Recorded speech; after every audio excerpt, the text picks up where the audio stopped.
Dan pada hari ini kami ditemani lah oleh kuasa hukum Pak Rusdiansa dan kawan-kawan, juga hadir ketua relawan Jokowi Pak Darmijal dengan Sekjen Bang Rahmat dan teman-teman Seknas Jokowi. Tidak berdaya menghadapi gelombang pembuktian ijazah palsu, Jokowi menempuh jalan lain. Seolah ingin mengulang kisah sukses ketika berhasil penjarakan Bambang Tri, kini Jokowi melalui relawannya melaporkan balik para penggugat ijazah palsu.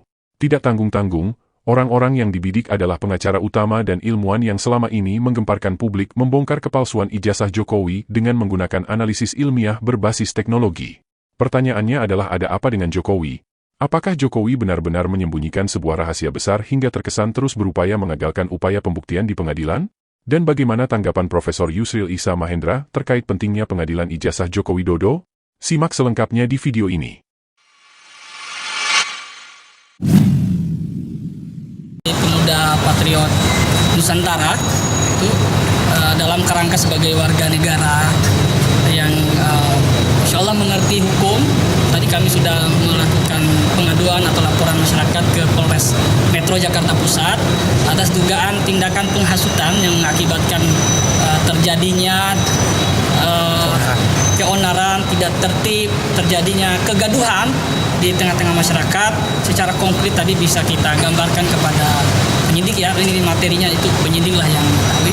Tapi alhamdulillah tadi berjalan lancar, diskusinya cukup panjang, dan pada hari ini kami ditemani lah oleh kuasa hukum Pak Rusdiansa dan kawan-kawan, juga hadir ketua relawan Jokowi Pak Darmijal dengan Sekjen Bang Rahmat dan teman-teman Seknas Jokowi. Jadi sebetulnya hanya kami yang datang ke sini bersama kuasa hukum, tapi nampaknya mendengar informasi beliau juga punya perhatian.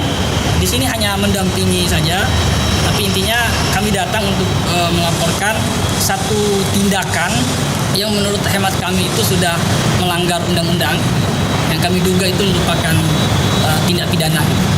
Kami atas nama kuasa hukum pelapor menyampaikan apresiasi setinggi-tingginya kepada institusi kepolisian yang telah hadir di tengah-tengah kegaduhan.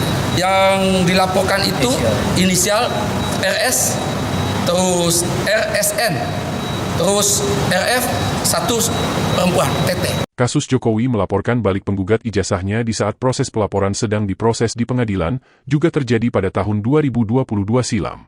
Kala itu Bambang Tri dan kawan-kawan telah melaporkan gugatan ijazah Jokowi dan telah terdaftar di Pengadilan Negeri Jakarta Pusat pada tanggal 3 Oktober tahun 2022. Rencananya, sidang perdana gugatan ijazah ini akan dilaksanakan pada tanggal 31 Oktober 2022. Namun mengejutkan bahwa pada tanggal 13 Oktober atau hanya berselang 10 hari setelah pelaporan terdaftar di Pengadilan Negeri, Bambang Tri ditangkap polisi. Tuduhannya, Bambang Tri diduga melakukan penistaan agama dalam podcastnya di channel YouTube milik Gus Nur. Sejak saat itu Bambang Tri menjalani masa tahanan di Direktorat Tindak Pidana Siber Bareskrim Polri. Menyadari bahwa Bambang Tri tidak akan punya waktu luang untuk mempersiapkan gugatan di pengadilan, kuasa hukum Bambang Tri, Ahmad Hozinuddin pun mencabut gugatan ijazah palsu Jokowi. Bambang Tri akhirnya diputuskan bersalah pada April tahun 2023 dan divonis hukuman penjara selama 6 tahun. Sementara kasus gugatan ijazah palsu Jokowi menguap dan terus menjadi misteri sampai saat ini.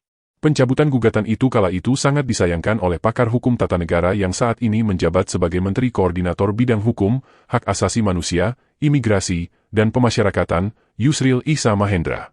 Menurutnya, dugaan ijazah palsu Jokowi akan terus bergulir jika tidak pernah ada pembuktian di pengadilan. Oleh karena itu, menurut Yusril, cara terbaik mengakhiri polemik ijazah Jokowi adalah dengan penyelesaian hukum di pengadilan. Jika pihak Joko Widodo terus-menerus mempersulit proses pembuktian di pengadilan, maka sampai kapanpun masyarakat yang menuding bahwa ijazah Jokowi palsu akan tetap berasumsi bahwa ijazah Jokowi bermasalah. Semakin banyak upaya menghalang-halangi proses pembuktian di pengadilan, justru akan semakin menimbulkan kecurigaan di mata masyarakat. Apakah Joko Widodo sesungguhnya menyembunyikan sebuah rahasia besar sehingga begitu ketakutan jika harus berhadapan dengan proses hukum pengadilan? Andai saja Jokowi yakin 100% bahwa ijazahnya asli, kenapa Jokowi tidak bertamasya ke tempat-tempat hiburan dan membiarkan kuasa hukumnya dan pihak kampus atau sekolah yang menjawab menyelesaikan kasus ijazahnya?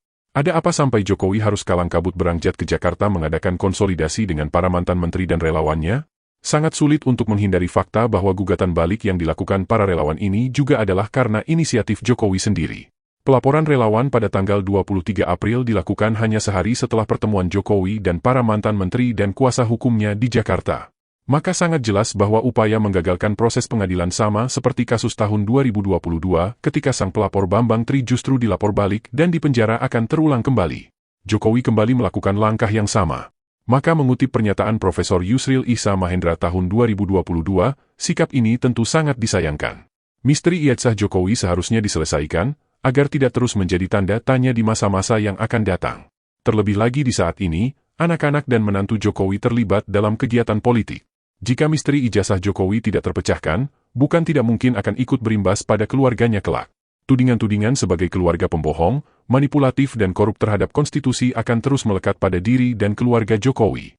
Sebaliknya, jika Jokowi dengan legowo memberikan keluasan kepada pengadilan untuk bertindak adil, transparan, profesional tanpa intimidasi, bekerja dengan membuktikan bahwa ijazah Jokowi benar-benar asli, maka nama Jokowi akan semakin melambung dan bahkan akan meningkatkan popularitas diri dan keluarganya.